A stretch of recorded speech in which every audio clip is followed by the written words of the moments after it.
I caught my dilly in my husband's bed a week before we signed the divorce papers. I pretended not to see, then set a hidden camera and signed the papers. In court, I played the footage and watched them both crumble. Now every last piece of property is mine. You old hag, what are you even still doing here? Blind in one eye, can't lift a spoon without shaking, and still you have the nerve to meddle in things that do not concern you? Why don't you check yourself into a home already? Save us the space. That was Mira, my daughter-in-law, or, as I had started to call her in my mind, my curse in heels. I sat at the head of the table, the seat I had occupied in this house for over 3 decades. But that night, I might as well have been furniture. The roast chicken in front of me had gone dry. The salad was untouched. The room was lit by the overhead pendant lamp, but I could feel only the shadows and the cold. Luke, my husband, sat across from Mira, not beside me. He stirred his wine with the stem of his fork, his eyes never meeting mine. My son, Tom, was thousands of miles away on a business trip in Tokyo. It was just the 3 of us. Correction, it was 2 against 1. I mean, Laura, Mira continued, swirling her wineglass with a smile like a blade. No one's asking you to disappear, just fade out a little. Let us live. Isn't it time? Luke didn't interrupt. He didn't even raise an eyebrow. I waited a full 10 seconds. Nothing. I looked down at my plate. The peas I had scooped onto it out of politeness were now stone cold. My hands, folded on my lap, were shaking just a little. Age? Maybe, but more likely, fury. I stood. Slowly. The room fell quiet, but not out of respect. Out of mockery dressed as silence. A photo album on the sideboard slipped from a careless elbow. Mira's, I suspected, and thudded open on the tile floor. I bent down to pick it up, and there it was, the wedding day. Mira, glowing in the lace dress I had paid for, holding my son's arm like it was a trophy. Me? I was in the corner of the frame, half cut off, holding a bouquet of lilies and a too small smile. I picked it up and dusted off the edge. A tear, not from my eye, but from my memory, slid down the plastic cover. I'll be upstairs, I said, voice steady. Watch your step, Grandma's shadow, Mira laughed. Wouldn't want you to break a hip and linger even longer. Luke chuckled. He actually chuckled. As if she'd told a clever joke at a bar, not insulted the woman who had kept him fed and clothed for nearly 40 years. I climbed the stairs without a word. Upstairs, the hallway was dim. I passed the guest bedroom, the one Luke had been sleeping in for 3 months now. He had claimed it was due to my snoring, but I knew it was something else. I just didn't know how deep the rot had spread. I reached our old bedroom. Mine now, really. I opened the top drawer of the antique nightstand, the one Luke's mother had given us as a wedding gift. Under a layer of scarves and loose pens was a black box, no bigger than a matchbook. The camera. 2 weeks ago I had driven 3 towns over to buy it. I told the store clerk it was for checking on the housekeeper. He didn't ask questions. I placed it carefully behind the curtain rod bracket, facing the hallway. The exact hallway where I had seen too many glances, too many hands brushing accidentally, too many silences when I walked in a room. I knew something had been happening. Luke had stopped kissing my forehead. Mira had stopped pretending to tolerate me. The house felt thick with a smell I couldn't name, like sweat and secrets. I sat on the bed and opened the photo album again. Page after page of a life I had stitched together. I had worn every role: wife, mother, cook, nurse, referee, mediator, and now scapegoat. I closed the album. I tucked it back into the drawer. Downstairs I heard clinking glasses and Luke's voice, low, relaxed. Then Mira's laugh, high and ringing like a bell announcing something wicked. I didn't cry, not yet, but I whispered to the dark, "They want me invisible. Let them forget I'm watching." And I pressed record. The day after that dinner I began to rewind everything in my mind, the glances, the silences, the little gestures that had never sat right with me. I remembered it clearly now. 3 months ago, Luke had come into the kitchen for a glass of water and found Mira already there, wearing one of those slinky robes she liked to parade around in when Tom was out. I had walked in just in time to catch the moment her hand grazed his as he reached for the same glass. They both froze for a beat too long. "You should really keep your eyes off your son's wife," I had said casually, brushing past. Luke had only chuckled. "Huh, you're being dramatic, Laura. She's just comfortable around us. Us. Not me. Us. Then, there was the afternoon I came home early from the library. Mira was in Luke's study, helping him organize paperwork. She was sitting too close. His chair had been turned to face hers. When I cleared my throat at the doorway, they sprang apart like teenagers caught in a lie. "Mom, please," Mira had laughed. "Luke was just helping me figure out the insurance folder. You know how confusing those things are." Luke didn't even try to explain. And Tom, sweet, trusting Tom, was halfway across the world in Tokyo, managing a major merger for his firm. He checked in every few days, but his voice was always rushed, full of updates and jet lag. I did not want to ruin his focus, not unless I was certain. So I decided I would become certain. I waited until the house was empty one afternoon. Luke had gone to a golf tournament with some of his old business partners, and Mira had taken a personal spa day. I took the opportunity to retrieve the camera again. I chose the guest room, Luke's new room, where Mira had been visiting a little too often. I placed the camera at the top corner of the wardrobe, nestled between a row of unused baseball caps. It had a clear, unobstructed view of the bed and door. Perfect. I checked the feed on my tablet. Live stream clear, sound working, battery full. I felt like a spy in my own home, and it should have made me sad, but honestly, it made me feel alive. Back in my own room, I sat on the edge of the bed and looked down at the stack of papers Luke had handed me a week ago, our divorce agreement. He had been quiet about it, almost polite, said we had grown apart, said it would be cleaner this way, said I could keep a comfortable allowance and he would move some assets around. What he meant was, "Here's your bribe, now disappear." I signed the papers with a hand steadier than I expected. My heart was breaking, yes, but not because I was losing Luke. I had lost him long ago. It was because of the betrayal behind it, the insult, the assumption that I would go quietly, like a worn-out coat hung on a nail. When I finished signing, I walked to the mirror. I stared at myself, 68 years old, wrinkles like fine pencil marks along my eyes, hair graying but not gone, and eyes sharper than anyone had bothered to notice. I whispered to my reflection, let's give them a performance worth remembering. Downstairs, the front door creaked open. I heard Mira's voice float through the hallway, humming. I checked the tablet. Camera, on. Memory, recording. I sat in my rocking chair and picked up my knitting. I was making a scarf for a child I had not met. Tom's and Mira's first, whenever they decided to start a family. A future I no longer prayed for. The yarn moved beneath my fingers, but my eyes were locked on the hallway, waiting for truth to come upstairs. It happened on a Wednesday. I remember the weather because I had hung the sheets outside. It was bright, with just enough breeze to make the linens dance. A quiet day, the kind of day that betrays you.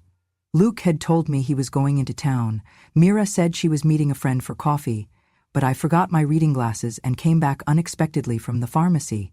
As I climbed the stairs, something felt off. A sound, muffled. Not the television, not voices in conversation. No, I opened the guest room door. There they were, Luke and Mira, in our bed, my bed. His hands were on her bare waist, her legs twisted in sheets that I had folded 2 days ago. Time froze. Luke's head snapped toward me. Mira gasped, clutching the blanket around her.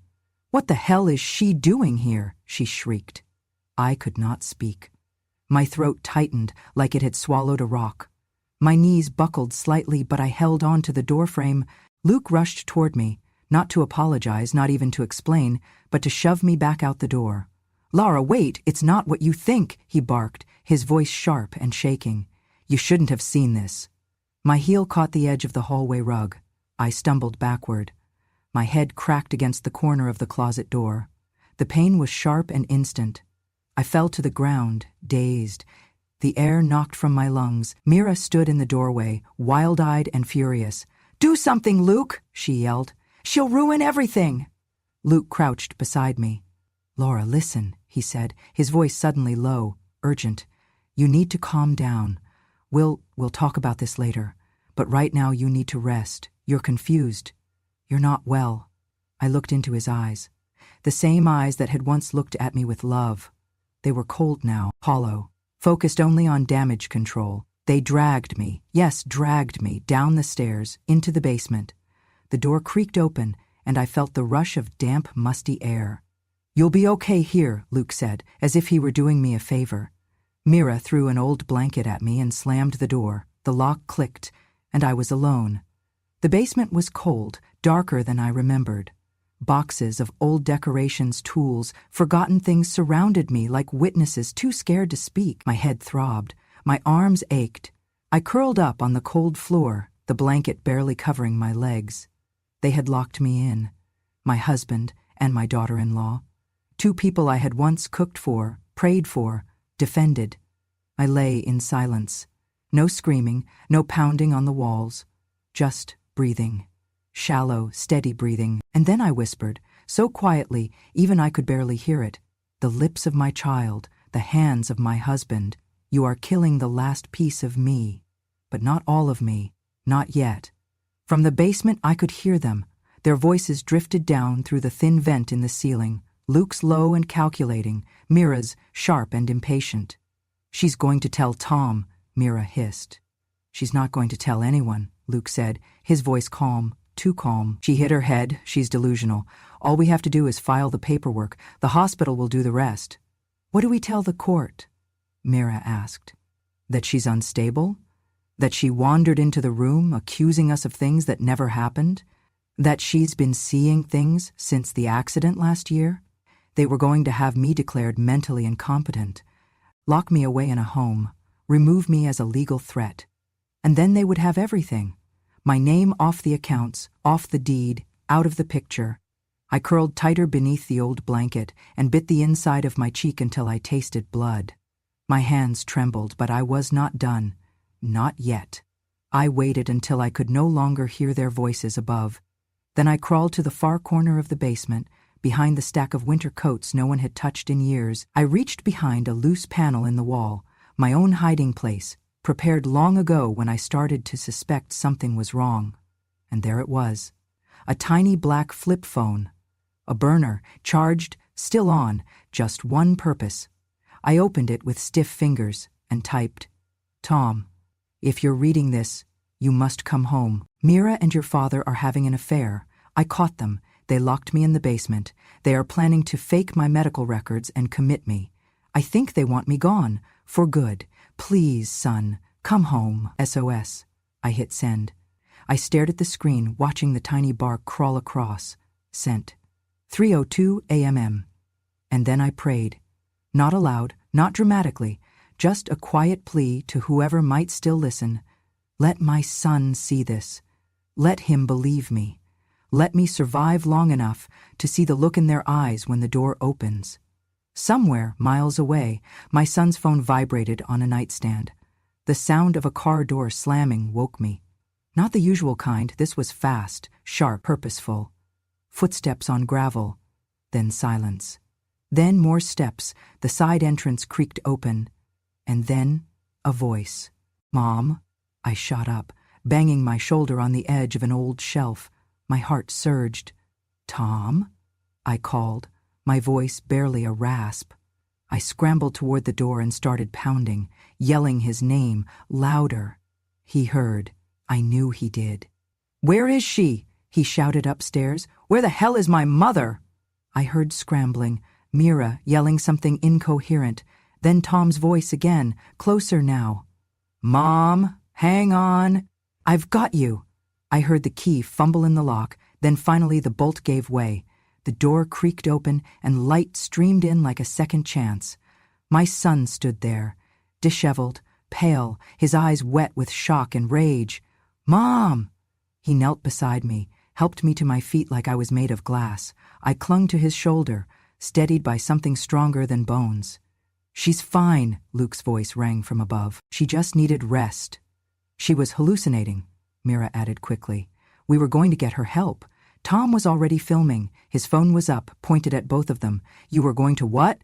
Lock her in a basement until she lost her mind completely?" "No," Mira snapped. "That's not how it was," Luke's voice cracked. "Tom, son, you don't understand. I understand enough," Tom said, his voice steady as he filmed. "I understand you slept with my wife and then tried to erase my mother. Mira burst into tears, but it was hollow, her mascara running like mud. I stood straighter. My hair was wild, my blouse stained from the dust, but my spine was made of steel. Tom turned to me, lowered his phone for a moment. "Mom, what do you want to do?" I looked at them, Mira trembling in fake grief, and Luke unable to meet my eyes. Then I turned to Tom and said quietly, "I don't need their tears. I need the truth to have weight. And today, it does." That was the moment. The moment everything shifted, not with screaming, but with proof. 3 weeks later, we were in court.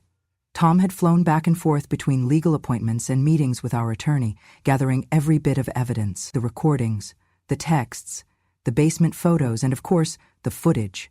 I had signed the documents myself. A formal civil suit against Luke and Mira for unlawful imprisonment, elder abuse, and adultery. The courtroom was packed. Family law cases usually don't draw a crowd, but betrayal like this has a scent, and people follow it. Mira sat at the defense table in a sleek black blazer and pearls too big for her neck. Luke beside her, grayer than I remembered, tapping his thumb against the table edge like it could save him. Tom sat between me and the lawyer. He never took his hand off my arm. The judge entered. The session began. Opening statement were brief. Our side stuck to the facts.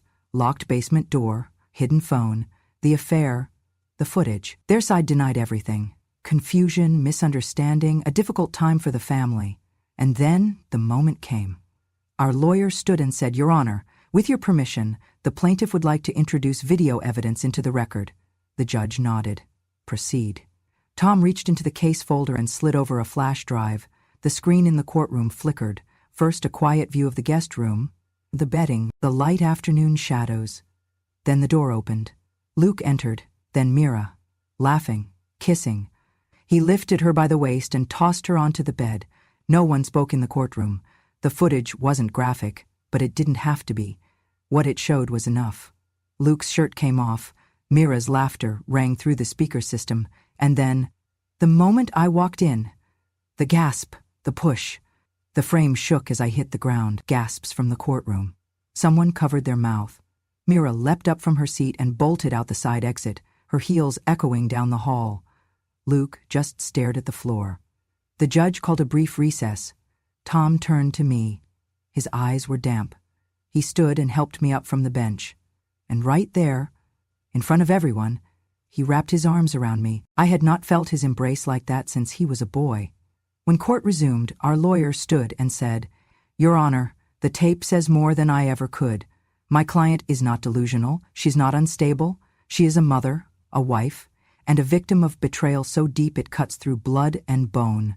We do not seek revenge today, we seek justice, and she deserves every inch of it." The judge agreed. Luke was ordered to relinquish all shared property, and Mira's claims were dismissed entirely. Every last piece of what they tried to steal was mine.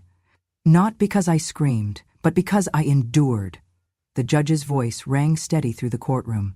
In light of the evidence presented, this court finds the defendants, Luke Harrison and Mira Harrison, responsible for unlawful confinement and abuse, and hereby transfers all jointly held assets, including the primary residence and business interests, to the plaintiff, Laura Harrison. There was no gasp from the defense, just silence, dead and heavy.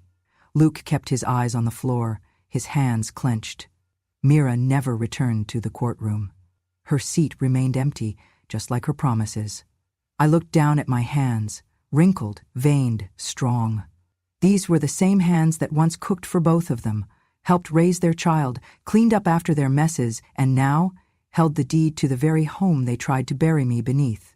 Tom stepped forward during the proceedings and requested custody of their son, Ethan. A separate hearing would follow, but the judge made note of the emotional instability shown by Mira and her documented abuse of his mother. Everything had shifted. Their illusion of power had evaporated, leaving only their guilt to echo between them. As the gavel came down, finalizing the ruling, I did not smile. I did not cry. I stood and gathered my purse. Outside the courthouse, a few local reporters gathered, tipped off by the whispers of a case more cinematic than the movies.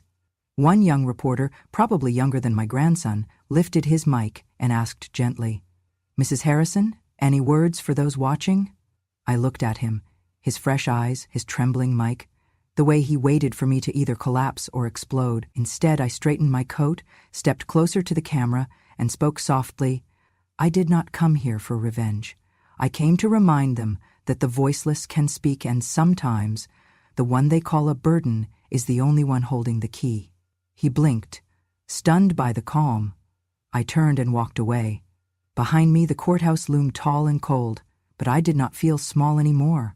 They took so much from me, my trust, my home, my dignity, but I took it back, every single piece. And I did it without screaming, because wisdom, when sharpened, cuts deeper than any scream ever could. The first night back in the house was the hardest, not because it felt haunted, but because it no longer did. The memories were still there, but they no longer held me hostage. They had become quiet photographs in the hallway, things to look at, not live in. I walked through each room with a soft cloth and a quiet heart.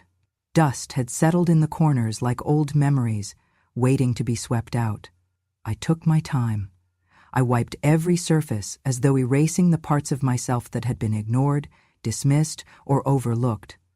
I cleaned, not for company, but for clarity. I scrubbed the kitchen where I used to cook for Luke's, every craving, where Mira would sit pretending to have migraines so she would not have to help. I had boiled her tea. I had fluffed her pillows. I had excused her cruelty. That ended now. I opened every window and let the air in, fresh, salt-heavy Florida air. It clung to my lungs like truth. The house no longer suffocated. It breathed. In the bedroom, once shared with a man I had planned to grow old beside, I stripped the linens. I burned the old sheets. I rearranged the furniture. I moved the dresser so that each morning I would wake up facing the sunrise, not the wall. I changed the locks. Not out of fear, out of finality. The silence in the house no longer echoed. It hummed, like the calm breath of someone who had finally exhaled. I lit a candle, not for mourning, but for marking. A new beginning had begun. The neighbors came, some with casseroles, some with tulips. Many with the sort of apologies that come late but still matter. One woman stood on my porch and said, "We heard things, but we didn't want to believe it. I am so sorry we weren't better." I hugged her anyway. Online, something strange and beautiful happened. Tom had shared a small part of my story on his account, just a few lines about elder abuse and the power of staying observant. But the post spread like wildfire. It reached people far beyond Florida. Women wrote to me, mothers, grandmothers, even college students with usernames like Granny Power and Not Your Doormat. They said I reminded them of someone they loved, or someone they lost, or someone they had become and had forgotten how to love. A woman from Georgia mailed me a letter. It was handwritten on rose-scented paper. I thought silence made me safe, but you reminded me, silence only makes them stronger. Thank you, Grandma Laura. It made me cry, but not from pain. I cried because someone out there still thought a grandmother mattered. One morning, while pulling weeds in the front yard, a young woman in a floral blouse approached. She was a local teacher. Her voice was trembling but clear. "Would you speak to my students? They're mostly teenage girls. A lot of them come from homes like you described." I said yes. The school was modest. A few desks missing screws, posters peeling from the walls. But the girls? They had eyes like open books, hungry for stories that told the truth. I stood in front of them and said, "Strength does not always look like fists or fire. Sometimes, strength is an old woman hiding a phone in the floorboards because she knew she had to outsmart two people who thought she was disposable." They laughed. Then they cried. And when I walked out, I felt 10 feet tall. Taller than I had in decades. Tom came every Sunday. He helped me fix the porch swing. We repainted the mailbox. He brought Ethan, who ran into my arms like he had never stopped being my grandson. As if the love never broke, only bent. Ethan asked for stories, not explanations. I told him how I met his grandfather at a fair in 1972, how I danced barefoot in the rain on our third date, how I once ate an entire watermelon with a spoon and a paperback book. He laughed and said, "Grandma, you're so cool." And this time, I believed it. On Sunday afternoons, we sat on the porch with lemonade, just the three of us, a triangle that somehow felt whole again. Tom once looked at me long and quiet and said, "I should have seen it sooner." "You were busy being someone's husband and someone's father," I said, sipping my drink. "Now you just get to be someone's son again." He nodded. That moment didn't need anything more. I kept busy. I joined a support group, not to speak at first, but to listen. Women told stories like my own, of bruises that never showed, of insults shaped like compliments, of inheritances they were never allowed to touch. When I did speak, I did not raise my voice. I simply told the truth.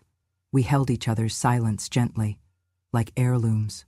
Eventually, I started writing short letters, essays, thoughts I had buried beneath the noise for too long. One piece about surviving narcissistic in-laws got published in a local women's journal, then another about the myth of the ungrateful grandma. Soon, people started calling me the grandmother who roared. I laughed. I never roared. I whispered, then proved I was right. My home, once a cage, became a lighthouse. I started hosting Sunday teas. I funded a local workshop for elderly women who wanted to learn tech skills so they could protect themselves and connect with others. I named it the Quiet Network. We were not so quiet anymore. The final piece? Peace. True peace, the kind that does not come from revenge, but from reclaiming your own name. The kind that walks barefoot on cool floors, that sits in silence without flinching. One evening, just before dusk, I sat alone on my porch. The sea breeze carried salt and memory.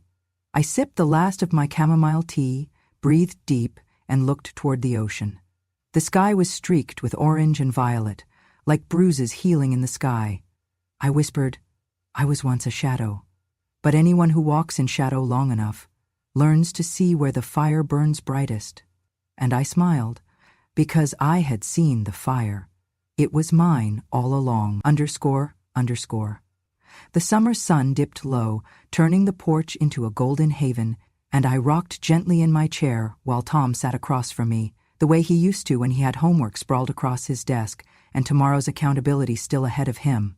Now he was different, taller, more measured, wiser.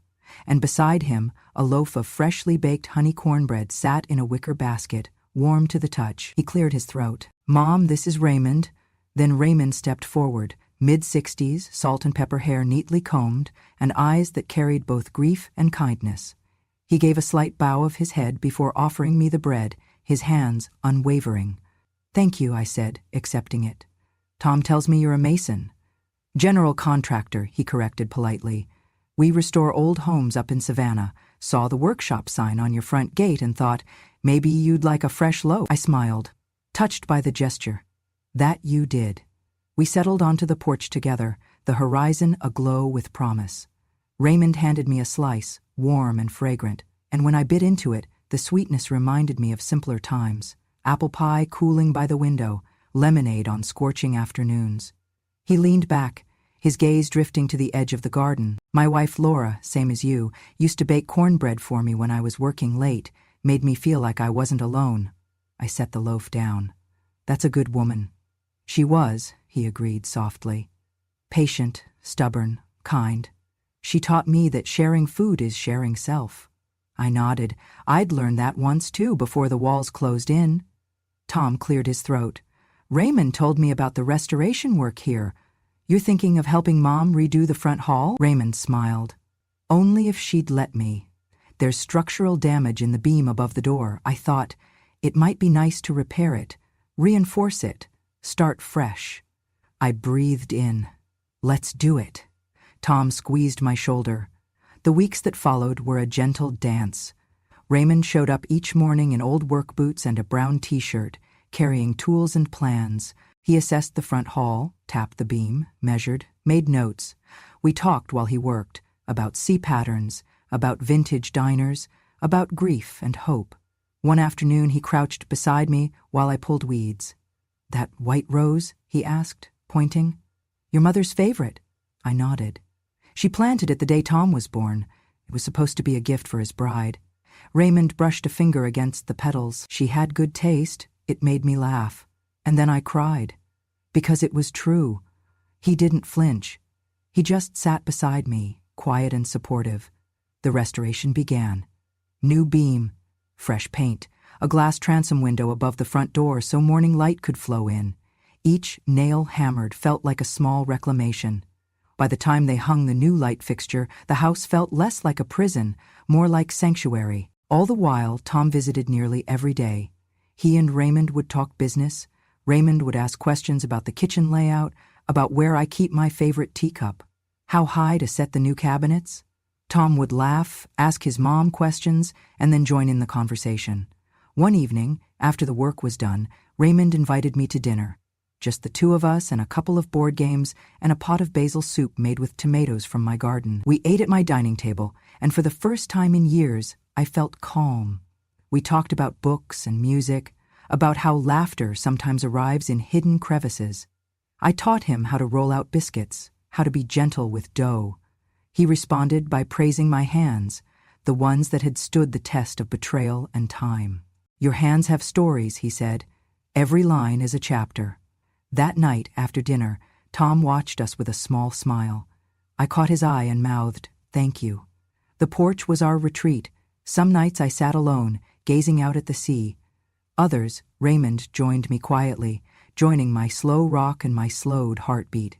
We didn't rush anything. Sometimes we just watched the birds come home to roost. On my 72nd birthday, Tom surprised me with family and a small gathering of neighbors. Raymond brought flowers and cornbread again. Ethan presented me with a painting he had made, the white rose, vibrant and alive. Raymond looked around the table, quietly proud. "You did this," he said to me. "All of this." Tears pooled in my eyes, but they were not the tears of sorrow. They were relief, renewal. Later, we stepped onto the porch as dusk settled. I sipped tea, Raymond sipped lemonade, Tom wore that look of a son in awe of his mother. "Thank you," I said, my voice thick, "for seeing me when I thought I'd been erased." Raymond took my hand gently. "There's still a lot of living left in you." I nodded. Maybe. It was true. The fire was still mine, but now it flickered brighter when it illuminated someone else's pathway too. A few days later, Tom and Raymond worked on the new wooden porch swing, a joint project for two people learning how to restore more than homes. Ethan watched, trying to help, but mostly handing tools back and forth. After it was hung, Raymond sat on it first, gently rocking. I joined him. He reached out and tucked a strand of my hair behind my ear. "My house feels like home again," I said. He glanced at me. "Then it is." Tom came out with a camera. "Picture time," he said. Raymond and I sat close. Ethan climbed onto our laps. Tom clicked the button. The flash caught my smile, soft and real and expansive. When Tom showed me the photo, I felt something shift. I saw late nights with tea and knitting, late night calls with friends who found courage to speak, the porch that carried laughter back into my life. And beside me, Raymond's arm looked like shelter. I didn't know what tomorrow would hold, but I knew whatever it brought, I would face it as myself. Not as a burden, not as a victim, but as a woman who still had chapters to write. One evening we gathered by the swing, under string lights that Jasper, the young repairman, helped us install. We shared cupcakes. Ethan told a silly story about school. Raymond stroked my hand. Tom looked at us and said, quietly, "I'm so happy for you, Mom." I looked at Raymond, then Ethan, then Tom, with a swelling heart. "Thank you," I breathed. "All of you." Raymond squeezed my fingers gently. "You deserve all this." I looked toward the horizon, where the sky was bruised into beauty, and whispered to the sea breeze, "I was once a shadow, but anyone who walks in shadow long enough learns to see where the fire burns brightest." And this time, the fire burned for more than me. It burned with possibility, with friends, with new beginnings. The porch light winked on, the swing creaked, and I smiled. Because in that moment, home was not just a house. It was this, in shared warmth, in trust rewritten, in the quiet power of being truly seen. And I had a feeling this was just the first page of what came next. Thank you for walking through my story with me. If you have ever felt invisible, discarded, or underestimated, know this. Your silence does not mean surrender, and your age does not make you irrelevant. I am not telling these stories for pity. I tell them because the truth, once buried, has a way of rising, and when it does, it brings light with it. If this story resonated with you, If it reminded you of something unspoken in your own life or someone else's, I invite you to stay with us. Subscribe to Grandma True Stories, where the quietest women finally get to speak, and the world finally listens. Because revenge has no expiration date, and wisdom, it never needed permission.